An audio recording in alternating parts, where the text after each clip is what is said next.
the Indiana Fever front office is about to do another roster overhaul for the 2026 WNBA season. The Indiana Fever sent shockwaves through the WNBA community with a move that nobody anticipated.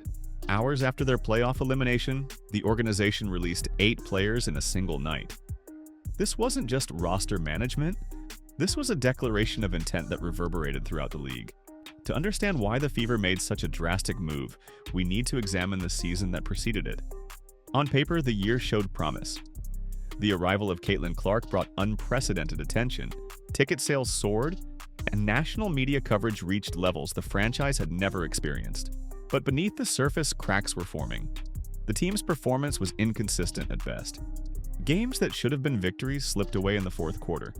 The offense often looked disjointed, with players appearing confused about their roles. Most troubling was watching Clark, one of the most naturally gifted offensive players in basketball, looking constrained and hesitant. Injuries compounded every problem. Key players went down at critical moments, exposing the roster's lack of depth. Emergency lineups became the norm rather than the exception.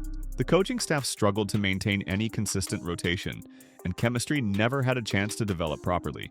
As losses mounted, the atmosphere around the team grew increasingly tense. Veteran players expressed frustration about playing time decisions. Younger players seemed overwhelmed by the pressure. And through it all, the front office watched their championship window potentially closing before it ever truly opened. I believe a lot of players will be exiting the building like Elvis, bruh.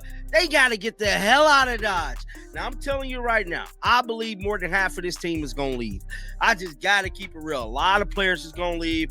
I believe a few big names is probably going to leave.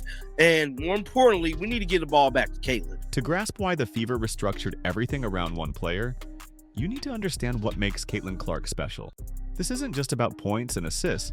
It's about how she transforms the entire dynamic of basketball. That spontaneous brilliance made her must-watch television. Fans tuned in not knowing what spectacular play might unfold next. Would it be a logo three-pointer? A no-look pass that defied physics? A game-winning shot from impossible range? The unpredictability was the entire appeal. But when Clark arrived in Indiana, she encountered a vastly different system. Everything was structured, choreographed, planned. Instead of reading and reacting, she was expected to execute specific actions at specific times. For a player whose greatest gift is her basketball IQ and improvisational skills, this was like asking a jazz musician to only play classical compositions. The numbers told the story. Clark's assist numbers were strong, but not elite. Her shooting percentages were good, but not exceptional.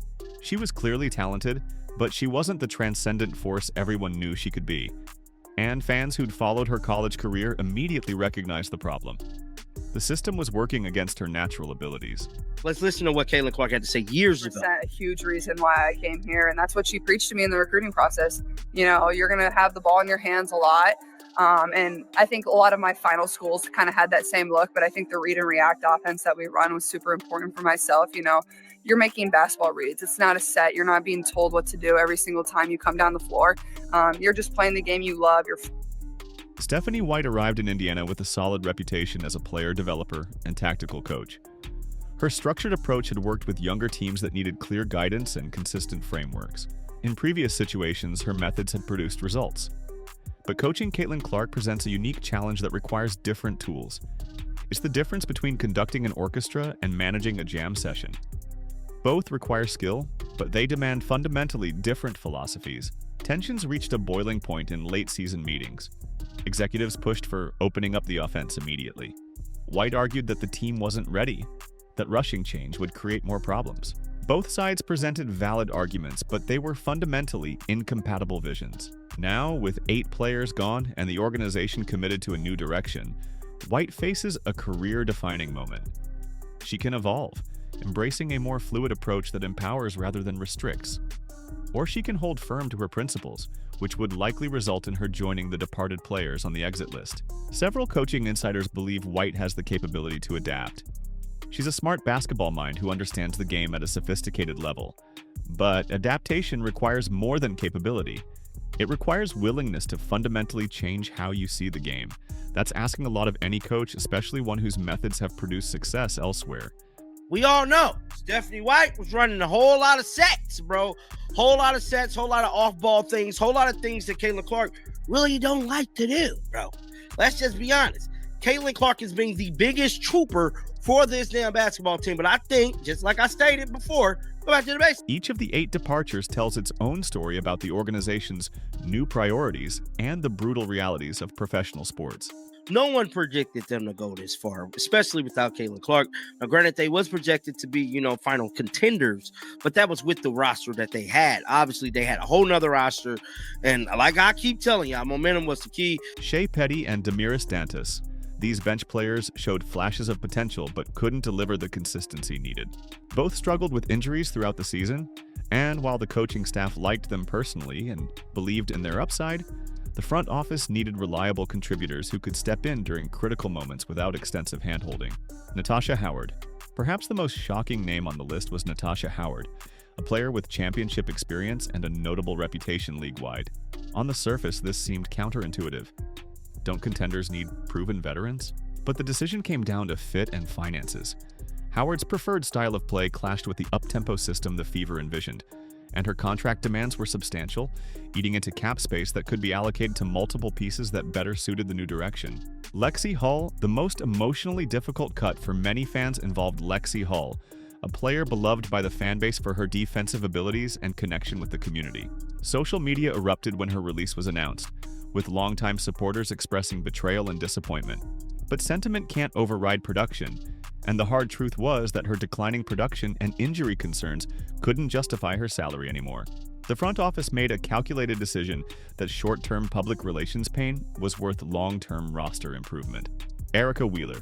One departure that sparked significant debate was Erica Wheeler, a veteran guard known for her leadership in perimeter defense. However, her offensive limitations created spacing problems that handcuffed the entire unit.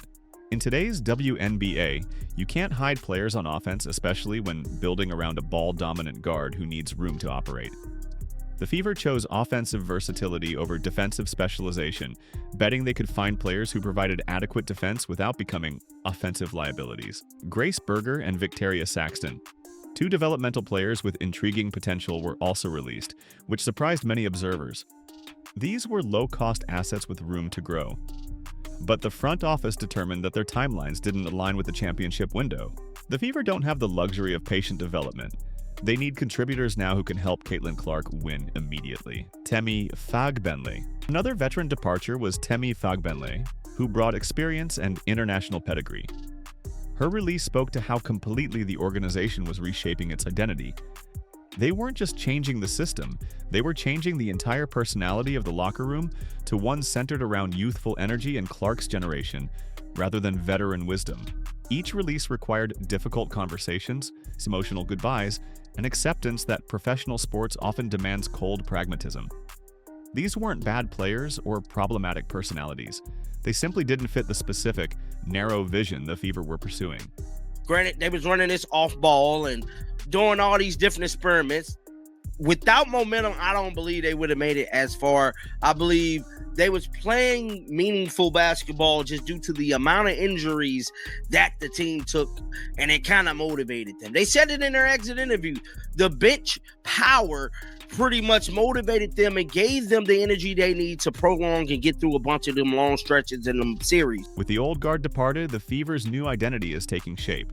3 principles guide every decision: speed, space, and spontaneity. Speed. The Fever want to be the fastest team in the league, not just in transition, but in half-court execution. Quick ball movement, immediate decision-making, and constant motion designed to keep defenses scrambling. This plays directly into Clark's strengths. She processes the game incredibly quickly and can exploit any defensive lapse before opponents can recover. Space. Modern basketball is about creating and using space. The Fever plan to surround Clark with shooters who stretch defenses to their breaking point. When defenders have to guard the three-point line, driving lanes open up. When they collapse to stop penetration, kick-out opportunities emerge. This mathematical reality is why shooting has become the most valued skill in basketball, and why the Fever are prioritizing it above almost everything else. Spontaneity. This is perhaps the most crucial element. The Fever want players who can think on the fly, who understand basketball concepts rather than just specific plays. They're looking for high IQ players who can read what Clark is seeing and react accordingly. When she drives left and draws 2 defenders, they need teammates who automatically relocate to optimal spots without being told. This requires basketball instincts that can't be taught in a playbook. The goal is to recreate the environment that made Clark so dominant in college, one where her natural genius can flourish without artificial constraints. And early returns from training have been encouraging. Players describe feeling more freedom to make plays, the pace feels faster and more natural, and critically, Clark herself appears more comfortable and engaged. Now, the style of play, and this is what I've been saying, we need to go back to the basics. And the basic is this style of play with Caitlin Clark, giving her the ball. Let her play freely, openly. Let her do what she do. No calling different sets going up the court. No doing none of this. Put players around Caitlin with that know how to obviously resets, know their responsibility, because Caitlin Clark said it herself. While 8 players departed, the pieces that remain are carefully chosen foundation stones for this new structure. Bree Hall gone, Shea Petty gone, Natasha Howard gone, Bree Turner gone, Damster's gone, that's 5. Ariel Powers, Sydney Colson. Hold on, Sydney Colson. And Damster's 8, yep. I believe they lose 8 players. This is just my prediction. Kelsey Mitchell emerges as perhaps the most crucial veteran presence. She's endured the Fever's darkest years, maintaining professionalism and production through countless rebuilds and disappointments. Now, with the franchise finally committing to winning, her experience and scoring ability become invaluable. Mitchell's relationship with Clark improved markedly as the season progressed, and there's genuine chemistry developing in the backcourt. She understands how to play alongside a dominant ball handler without needing constant touches herself, a rare and valuable skill. Aaliyah Boston represents the second pillar of this foundation. While Clark gets most of the attention, Boston's consistent excellence often goes underappreciated. She's a dominant rebounder, effective scorer around the basket, and improving defender. Perhaps most importantly, she's unflappable, the calm presence that keeps things steady when chaos erupts. The front office views the Clark-Boston partnership as the core that everything else gets built around, and both players are considered completely untouchable. Beyond these 3, the remaining roster spots are viewed as variables to be optimized. Management isn't looking for stars, they've got that covered. They're hunting for the perfect complementary pieces, players whose skills fit precisely into the puzzle they're constructing. The Indiana Fever's decision to release 8 players and completely restructure their approach represents one of the most dramatic franchise pivot points in recent WNBA history. The Caitlin Clark era has officially begun in Indiana. Whether it becomes a dynasty or disappointment depends on countless factors, many beyond anyone's control.